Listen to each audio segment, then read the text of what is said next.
Adaora stood in the center of the marble bedroom, her white wedding dress still clinging to her body like a beautiful lie. The silk felt heavy now, suffocating. Through the floor-to-ceiling windows, Seoul's skyline glittered like 1,000 broken promises.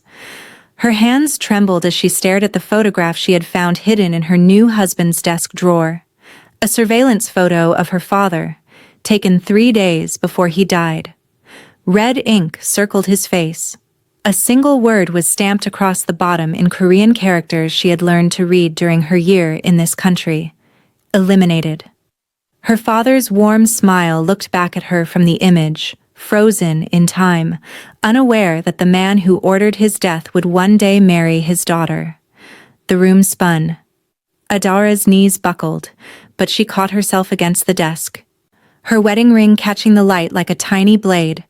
Behind her, the bedroom door opened with a soft click that sounded like a gunshot in the silence. Tae-min entered, still wearing his black wedding suit, his tie loosened just enough to show the strong line of his throat. He was beautiful in the way dangerous things often are. Sharp jawline, dark eyes that revealed nothing, movements precise and controlled. He had been kind to her during their 6-month courtship, patient with her grief over her father's sudden death, gentle with her fear of moving to a foreign country. Now she understood why. Guilt could make monsters gentle. "You're still awake," he said softly in English, his accent barely noticeable. He had learned her language perfectly, just as he had learned everything about her.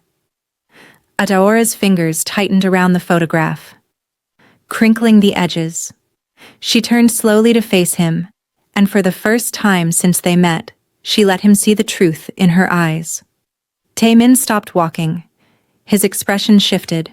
Just a flicker, like a mask slipping for half a heartbeat. He saw the photograph in her hand. The air between them turned to ice. "When were you going to tell me?" Adaora's voice came out steady, though her heart hammered against her ribs like a trapped bird. She held up the photograph, her father's face visible between her shaking fingers. "When were you going to tell me that you killed my father?" Tae-min's face became stone. He did not deny it. He did not look surprised. He simply stood there, 10 feet away from her, his hands loose at his sides, watching her with those unreadable eyes. The silence stretched between them like a chasm. Outside, the city hummed with life. Cars honking, people laughing, the world continuing as if hers had not just shattered into a million pieces. "I was never going to tell you," he finally said, his voice low and careful. "I was going to love you so well that it would not matter." The honesty of it hit her like a slap. Not an apology, not an excuse, just the cold, brutal truth. Adaora felt something crack open inside her chest. Rage, grief, betrayal, all of it pouring out at once. "Not matter?" Her voice rose, breaking on the words. "You killed my father. You took him from me. You stood beside me at his funeral and held my hand while I cried, and you knew what you had done." Tears burned down her cheeks, hot and furious. She wanted to scream. She wanted to run. She wanted to hurt him the way he had hurt her, but her legs would not move. She was trapped in this room, in this marriage, in this country where she knew no one and had nothing. Tae-min took one step forward, then stopped when she flinched. "Your father was not innocent, Adaora," he said quietly. "He was involved in things you do not understand, things that would have destroyed you if they had continued." She shook her head violently. "Liar. My father was a good man. He worked in shipping. He provided for us. He loved me. He worked for people who trafficked weapons and drugs through his shipping routes," Tae-min said, his voice still calm, still controlled, as if he were explaining something simple to a child. "He knew what he was moving. He profited from it. And when he tried to leave, when he threatened to expose the operation, he became a liability." Adaora's breath caught in her throat. No. That could not be true. Her father had been honest, hardworking, devoted. But even as she denied it, a small voice in the back of her mind whispered doubts. The late-night phone calls he would take in his office. The way he always paid for everything in cash. The expensive gifts that appeared without explanation. The fear in his eyes during those final weeks before he died. "You're lying to protect yourself," she said, but her voice wavered. Tae-min's expression softened, just slightly, and somehow that was worse than his coldness. "I wish I were," he said. Then the door behind him burst open, and 3 men in black suits rushed in with guns drawn, shouting in Korean. Tae-min's entire body shifted into something lethal and ready. He stepped in front of Adaora without hesitation, shielding her with his body. "Get down," he commanded. And despite everything, despite the photograph still clutched in her hand and the truth burning in her chest, Adaora dropped to the floor behind him. Because in that moment, she realized something terrifying. She still trusted him to keep her alive. 6 months earlier, the coffee shop in Lagos smelled like roasted beans and rain. Adaora sat by the window, her laptop open in front of her, trying to focus on the grant proposal she was writing for the women's literacy program she directed. Outside, the afternoon downpour turned the streets into rivers, and people ran for cover under shop awnings and umbrellas. She had been working on this proposal for 3 weeks, and it still was not right. The words felt flat, lifeless. She needed this funding. The program needed it. 200 women were counting on her to find the money to keep their classes running. Her father had always told her that education was the only inheritance that could never be stolen. She was determined to give that inheritance to as many women as possible. The door chimed, and a man walked in, shaking rain from his dark hair. Adaora glanced up out of habit, then looked again. He was tall, clearly not Nigerian, wearing an expensive gray suit that somehow had not been ruined by the rain. He ordered something in English with a slight accent she could not place, then turned and scanned the crowded shop for a seat. Their eyes met across the room. He smiled, polite, a little uncertain, the kind of smile strangers give each other in crowded spaces. Adaora smiled back automatically, then returned her attention to her laptop. She heard him approaching before she saw him. "Excuse me," he said, his voice low and respectful. "Would you mind if I shared your table? Everywhere else is full." She looked up. Up close, he was even more striking. Sharp features, tattoos on his body, dark eyes that seemed to notice everything, an air of quiet confidence that made people instinctively move out of his way. But his expression was open, friendly, waiting for her permission. Adaora glanced around the shop. He was right. Every other seat was taken. "Sure," she said, closing her laptop slightly to make room. "Thank you." He sat down across from her, setting his coffee on the table carefully, as if he were aware of taking up her space. For a few minutes they sat in comfortable silence. Adaora tried to return to her proposal, but she found herself distracted by his presence. He was reading something on his phone, his brow furrowed in concentration, occasionally typing quick responses. "You look frustrated," he said suddenly, glancing up from his phone. Adaora blinked, surprised. "What?" "With your work," he clarified, nodding toward her laptop. "You keep typing and deleting the same paragraph. I apologize if I am being intrusive. I just recognize that expression. I make it often." Despite herself, Adaora laughed. "Is it that obvious?" "Only to someone who has spent many hours staring at a screen, trying to make words do what they refuse to do," he said with a slight smile. There was something warm in his eyes, something genuine.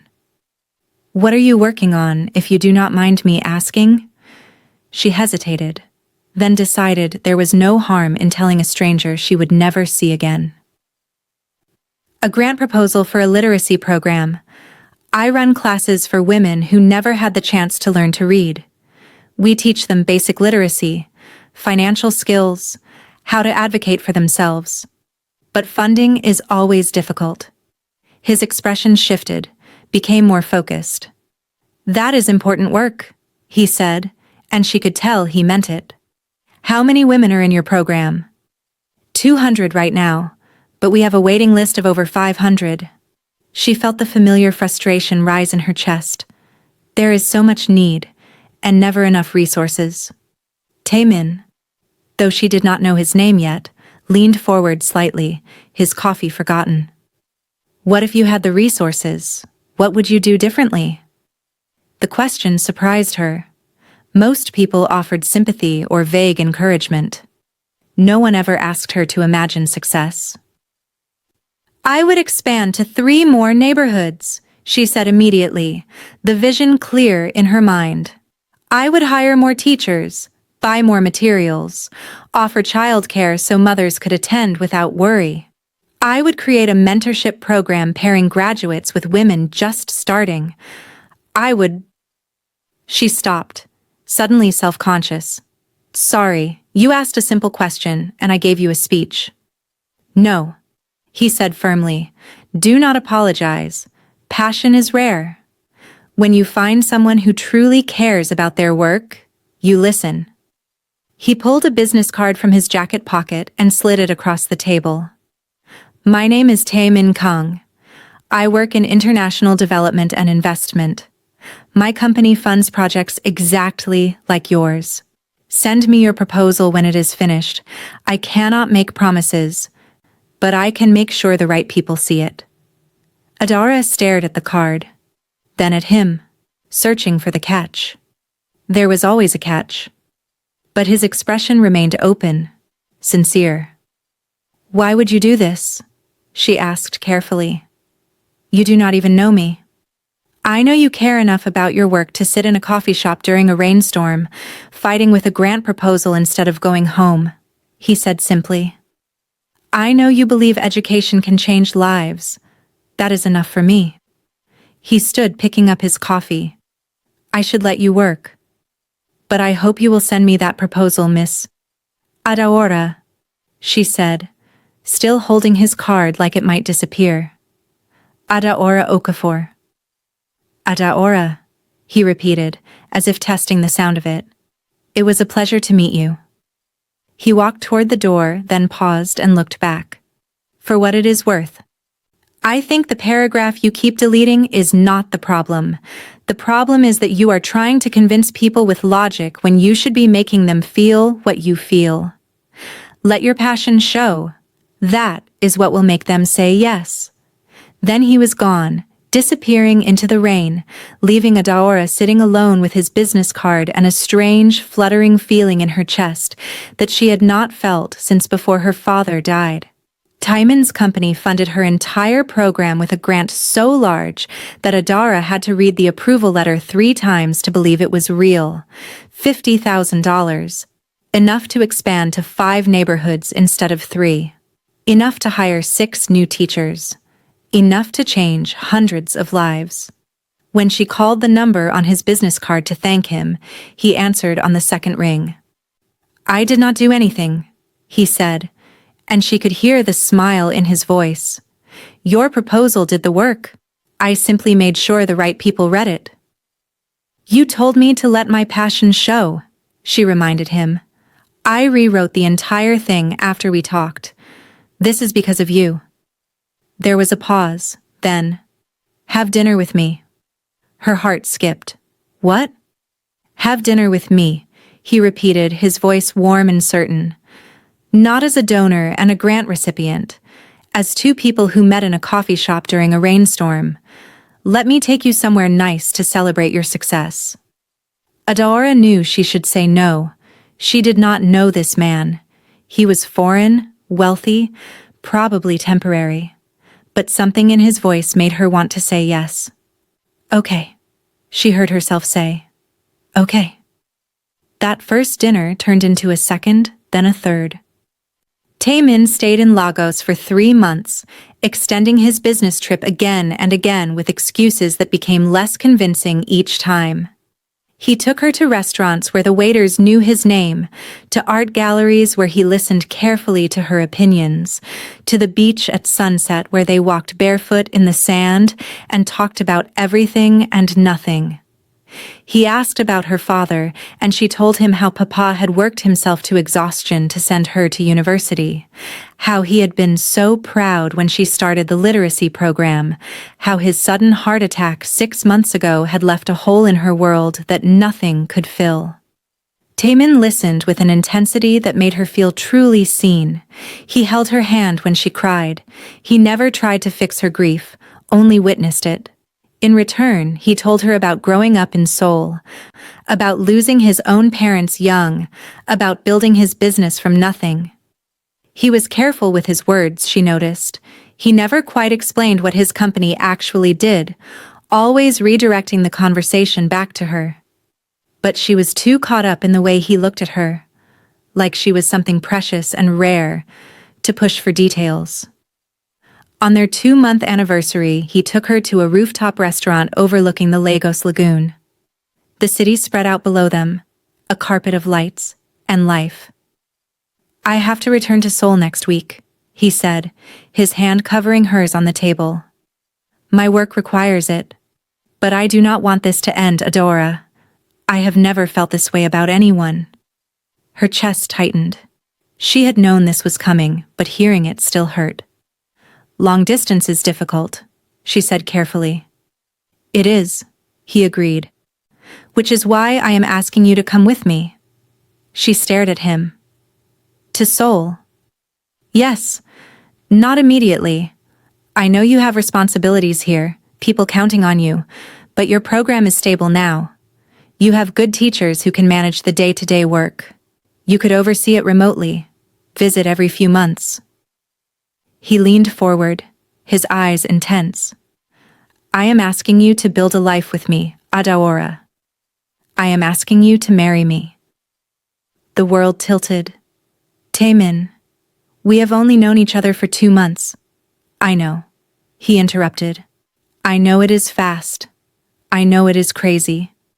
But I also know that I love you. I knew it that first day in the coffee shop when you talked about your students like they were your family. I knew it every time you laughed at my terrible jokes. I knew it when you cried about your father and let me hold you. I do not need more time to be certain." Adaora's mind raced. This was insane. You did not marry someone after 2 months. You did not move to a foreign country for a man you barely knew.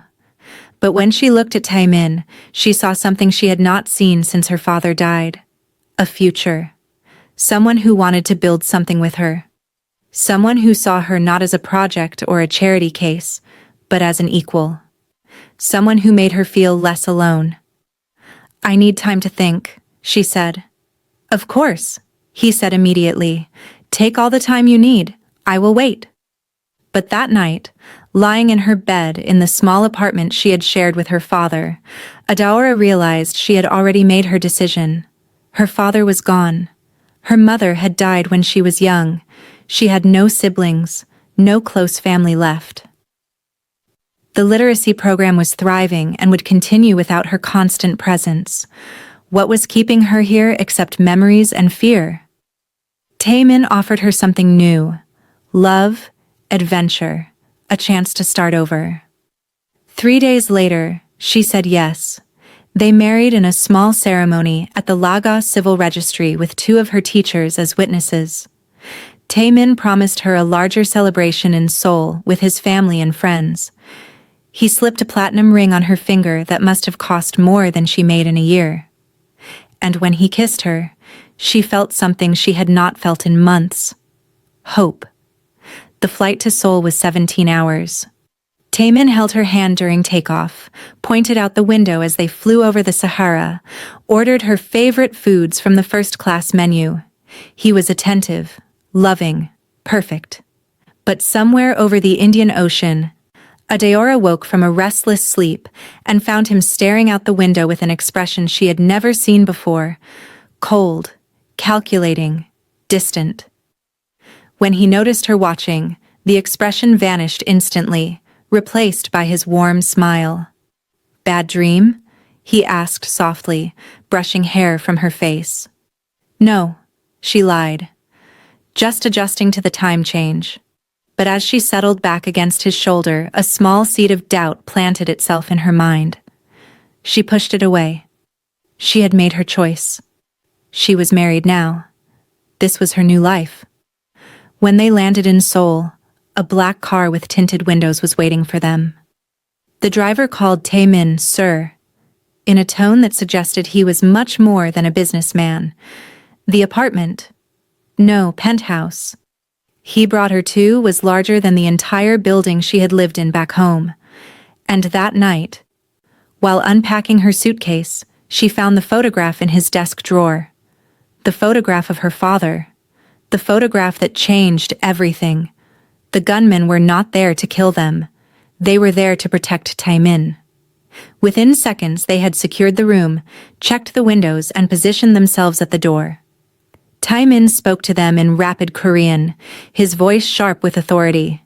They bowed and left, closing the door behind them. Adaora remained on the floor, her wedding dress pooled around her like spilled milk, her mind struggling to process what had just happened. Tae-min turned back to her, and the mask was completely gone now. This was not the gentle man who had courted her in Lagos. This was someone else entirely. Someone powerful and dangerous and used to being obeyed. "We have been betrayed," he said simply. "Someone leaked the location of our private residence. Those men were my security team responding to a potential threat. We are safe now, but we need to talk." He extended his hand to help her up. Adaora stared at his hand like it was a snake. "Do not touch me." He withdrew his hand, his jaw tightening. "Adaora, I know you are angry." "Angry?" She laughed, a sharp, broken sound. "You think I am just angry? You lied to me. You married me under false pretenses. You killed my father." Her voice cracked on the last word. "So no, I will not take your hand. I will not listen to your explanations. I want the truth. All of it. Right now." Tae-min was silent for a long moment, studying her face as if trying to decide how much to reveal. Finally, he moved to the window, putting distance between them. "My name is Tae-min Kang, and that part is true. But I am not just a businessman. I am the head of the Kang family, one of the 3 most powerful organized crime families in South Korea. We control shipping routes, real estate, political connections, and yes, some illegal operations. I inherited this position when my father was killed 8 years ago. I did not choose this life, but I have learned to survive in it." The words hit Adaora like physical blows. Mafia. He was mafia. "Your father, Adebayo Okafor, was a logistics coordinator for a West African trafficking network," Tae-min continued, his voice flat and factual. "They used his legitimate shipping company as cover to move weapons and drugs into Europe and Asia. For years, he took their money and asked no questions. But 2 years ago, he started having doubts. He saw what the weapons were being used for. Child soldiers, ethnic violence, terrorism. He wanted out." Tae-min turned to face her, his expression unreadable. "The network does not let people out, Adaora. Your father knew too much. So he came to me with an offer. He would give me all the information I needed to dismantle the network if I would protect him and his daughter. You." Adaora's breath caught. "No, you are lying. My father would never. He loved you more than anything in this world." Tae-min interrupted, his voice softening. "Everything he did, every choice he made, was to keep you safe and give you a better life. Even when he realized he had made terrible mistakes, his first thought was protecting you from the consequences." He pulled out his phone, tapped the screen a few times, then held it out to her. "Listen." She did not want to take the phone. She did not want to hear whatever was on it. But her hand reached out anyway, trembling. She pressed it to her ear.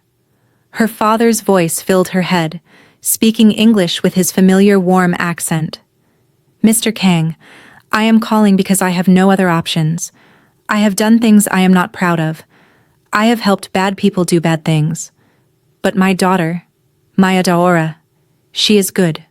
She is pure. She cannot pay for my sins. I will give you everything.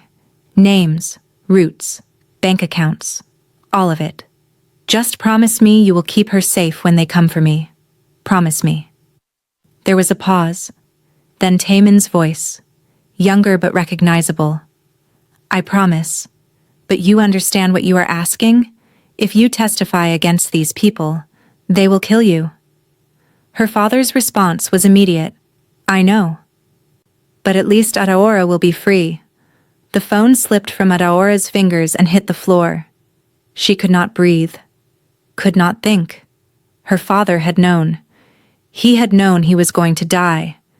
And he had arranged it all to save her. He gave me everything, Tae-min said quietly. With his information, we dismantled the entire West African arm of the network. We saved thousands of lives, but the network found out he had betrayed them before we could get him into protective custody. They sent someone to kill him. I tried to stop it, Adaora. I had men watching him. But they got to him first. Tears streamed down her face. Then why does that photograph say eliminated with your stamp on it? Because I took credit for his death, Tae-min said. If the network knew he had died before giving up his information, they would have assumed someone else had it. They would have kept looking. They would have found you. So I let them believe I had killed him to tie up loose ends. I let them think the information died with him. It kept you safe. He took a step toward her, his hands open and empty. Everything I have done since that day has been to honor the promise I made to your father, including falling in love with you. You planned this, Adaora whispered, the pieces falling into place. The coffee shop, the grant, all of it. You were watching me.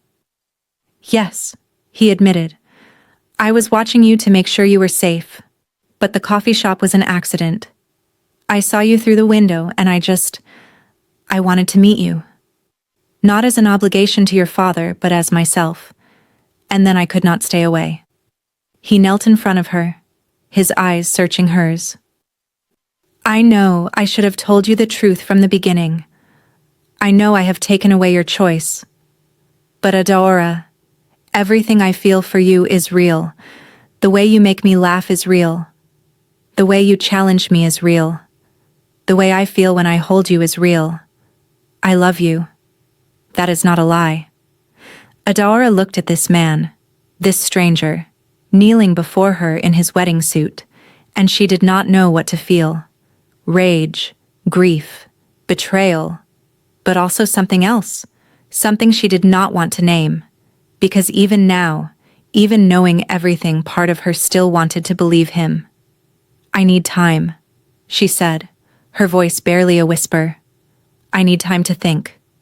Tae-min nodded and stood. I will sleep in another room tonight. Take all the time you need. But Adaora... He paused at the door. You are my wife now. That makes you a target.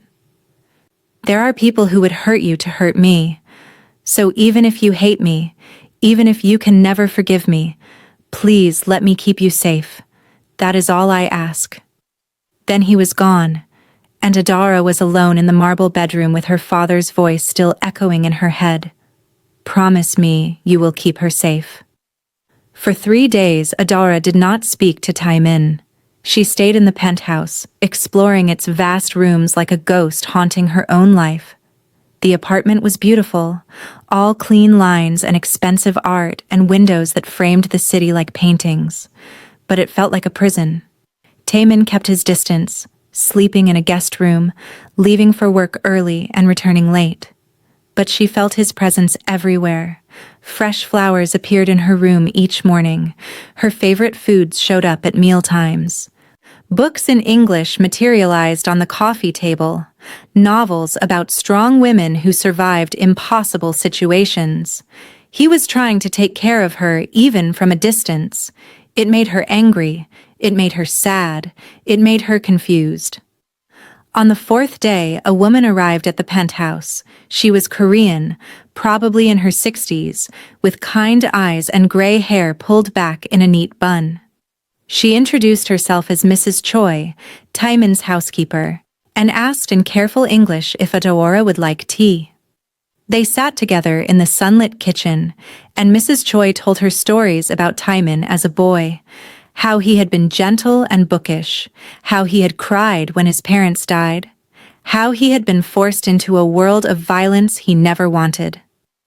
"He is a good man in a bad situation," Mrs. Choi said, pouring more tea. "He does what he must to survive, but he does not enjoy it. You are the first person I have seen him smile for in years, the first person who makes him remember who he was before all this." That night, Adaora finally left the penthouse. She told the security guard at the door she was going for a walk, and he immediately called someone on his radio. Within minutes, 2 men in dark suits were following her at a discreet distance. She wanted to be angry about it, but Tae-min's words echoed in her mind. "You are my wife now. That makes you a target." She walked through the unfamiliar streets of Seoul, surrounded by signs she could not read and conversations she could not understand. She had never felt more alone. But as she walked, she thought about her father. She thought about the choices he had made, terrible choices born from desperation and greed, but also brave choices born from love and regret. He had died trying to fix his mistakes. He had died trying to save her, and Tae-min had helped him do it. Tae-min had kept his promise. When she returned to the penthouse, Tae-min was waiting in the living room, still wearing his suit from work, his tie loosened, exhaustion written across his face. He stood when she entered. "You left," he said, and she heard the fear underneath the calm. "I had men following you, but still, you could have run. You could have gone to the embassy, asked for help, told them everything." "I know," Adaora said, "but I did not." They stood there in the dim light, 10 feet apart, the space between them filled with everything they had not said. "I have been thinking about my father," Adaora said finally, "about the choices he made. He was not perfect. He made mistakes. But he tried to fix them. He tried to protect me, even if it cost him everything." She took a breath. "You have also made choices I do not agree with. You have lied to me. You have taken away my agency. You have built your life on violence and crime, but you also kept your promise to my father. You also tried to protect me. And I think you are trying to be better than the world you were born into." Tae-min's expression cracked, just slightly. "I am trying," he said, his voice rough. "Every day I am trying, but I do not know if trying is enough." "I do not know either," Adaora admitted, "but I know that I am tired of being angry. I am tired of grieving. I am tired of feeling alone." She took a step toward him. "I am not saying I forgive you. I am not saying I trust you. But I am saying I want to try. I want to understand who you really are. I want to see if there is something real underneath all the lies." Tae-min closed the distance between them in 3 long strides. He cupped her face in his hands, his touch gentle despite the calluses on his palms. "I will spend the rest of my life earning your trust," he said. "I will be honest with you about everything from now on. I will show you every part of my world, even the ugly parts. And if you decide you cannot live with it, I will let you go. I will give you money, protection, a new identity if you need it. Your freedom matters more to me than my happiness." Adaora searched his eyes and saw the truth there. He meant it. This dangerous, powerful man would let her go if she asked. That knowledge changed something inside her. "Show me," she said. "Show me your world. Show me who you really are, and then I will decide." So he did. Over the next weeks, Tae-min brought her into his life piece by piece. He took her to his office, a sleek high-rise where men in expensive suits bowed when he passed. He showed her the legitimate businesses he ran: real estate developments, tech investments, import-export companies. But he also showed her the darker side. He brought her to a warehouse where his men intercepted a shipment of counterfeit medicine that would have killed hundreds of people. He let her sit in on a meeting where he negotiated a truce between two rival gangs to prevent a war that would have spilled innocent blood. He explained how his organization worked: the hierarchy, the codes, the brutal logic that governed everything. "We are not heroes," he told her one night as they stood on the penthouse balcony, the city spread out below them. "We break laws. We hurt people who threaten us. We operate outside the system because the system is broken and corrupt. But we also have rules. We do not traffic people. We do not harm children. We do not sell drugs that kill. We try to be the least terrible option in a world full of terrible options." Adaora listened to all of it, watched all of it, and slowly began to understand. Tae-min was not a monster. He was a man trapped in a monstrous system, trying to survive while holding on to whatever pieces of his humanity he could. And somehow, impossibly, she was falling in love with him. Not the version of him she had met in Lagos. That had been a beautiful fiction. But this version, complicated, flawed, dangerous, but also honorable in his own way. One night, as they lay in bed together for the first time since the wedding, Adaora turned to him in the darkness. "Tell me about the moment you decided to help my father," she said. Tae-min was quiet for a long time. "He reminded me of my own father," he finally said. "A good man who made bad choices and paid for them. When he called me, begging me to protect you, I heard my father's voice. My father died trying to get out of this life. He failed. But maybe I could help your father succeed. Maybe I could save one daughter even if I could not save myself."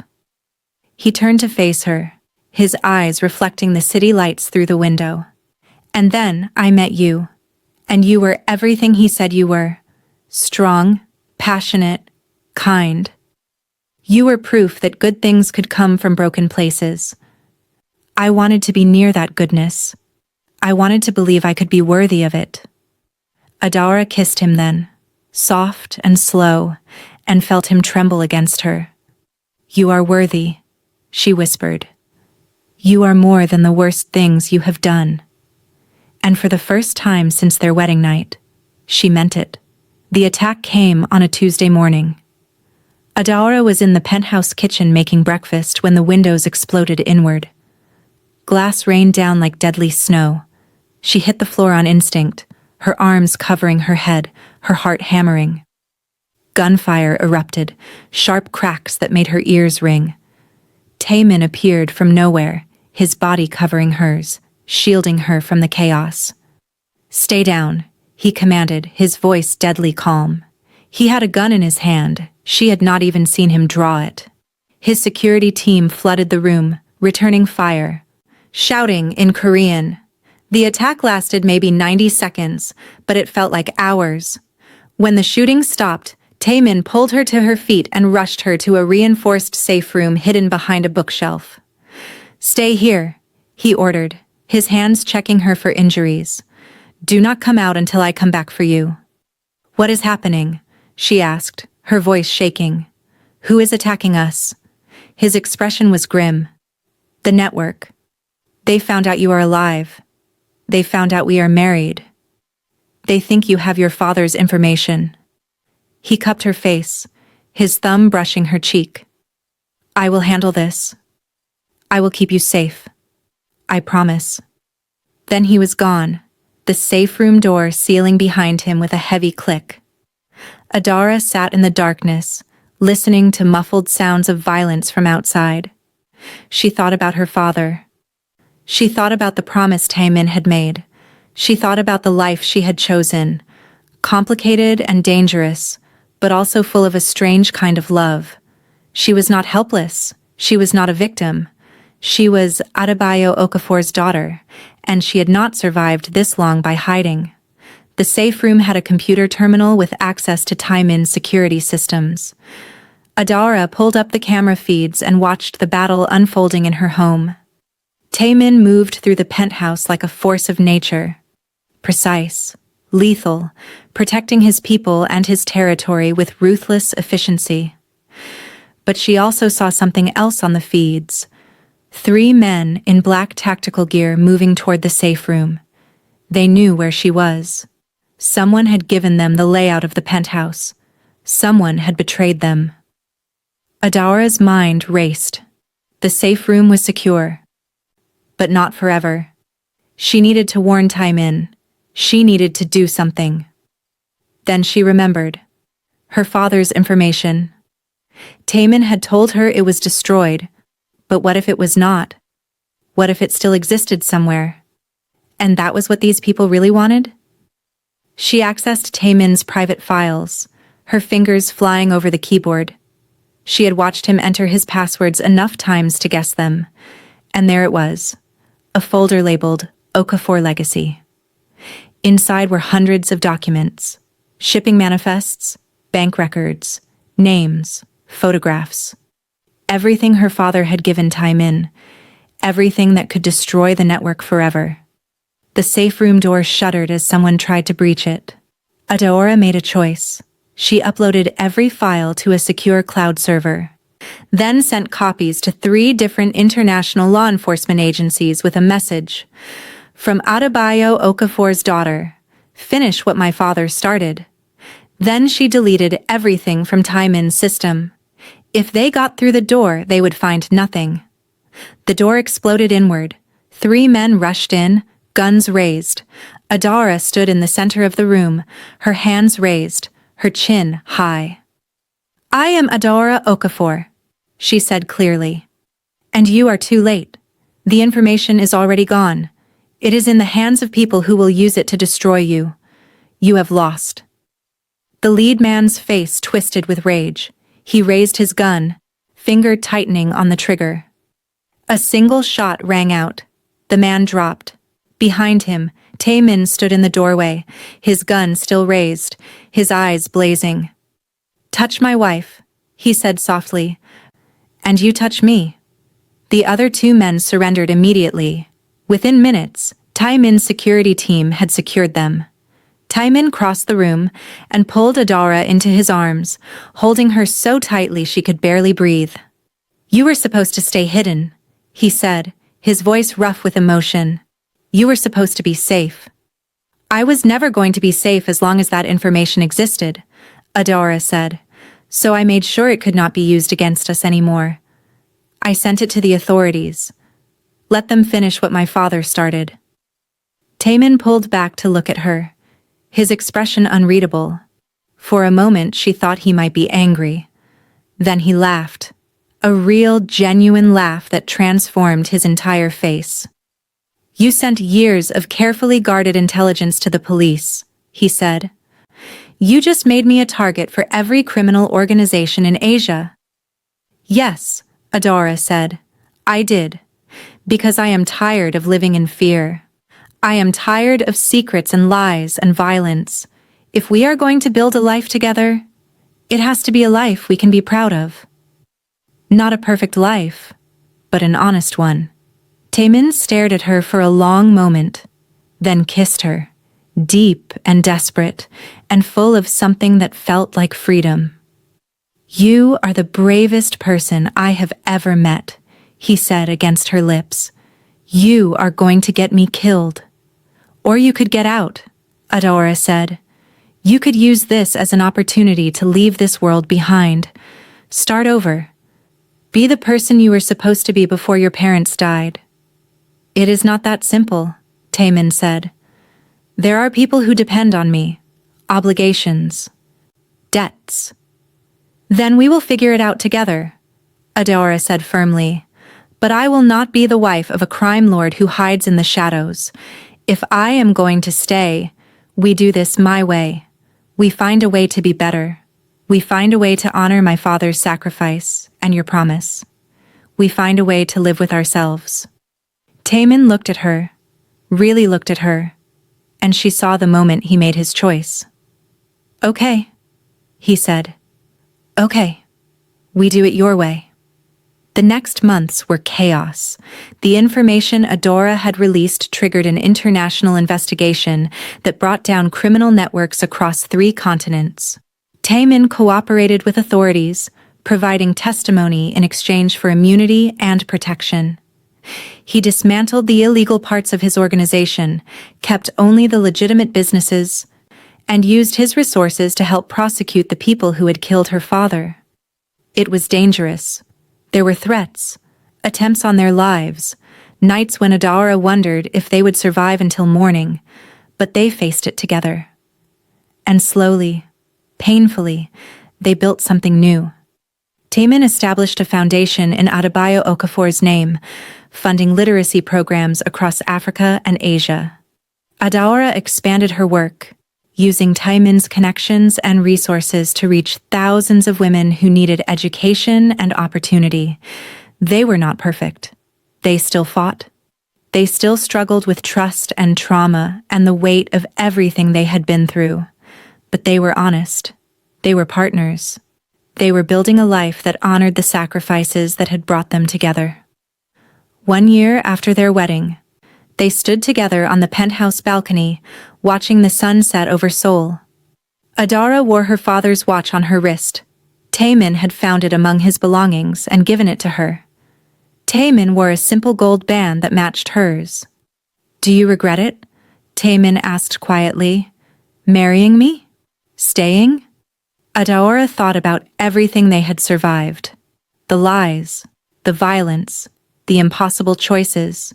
But she also thought about the way he held her when she cried, the way he listened when she spoke, the way he had kept his promise to her father, even when it cost him everything. "No," she said. "I do not regret it. This is not the life I imagined, but it is the life I choose." Tae-min pulled her close and they stood there together as the city lights began to glow below them. 2 broken people who had found a way to be whole. 2 survivors who had chosen love over revenge. 2 souls who had learned that sometimes the hardest promises to keep are the ones that save us. And in the distance, if you listened carefully, you could almost hear Adebayo Okafor's voice, finally at peace. "Thank you for keeping her safe. Thank you for loving my daughter. Thank you for being the man I wish I had been." The story was over, but their life together was just beginning.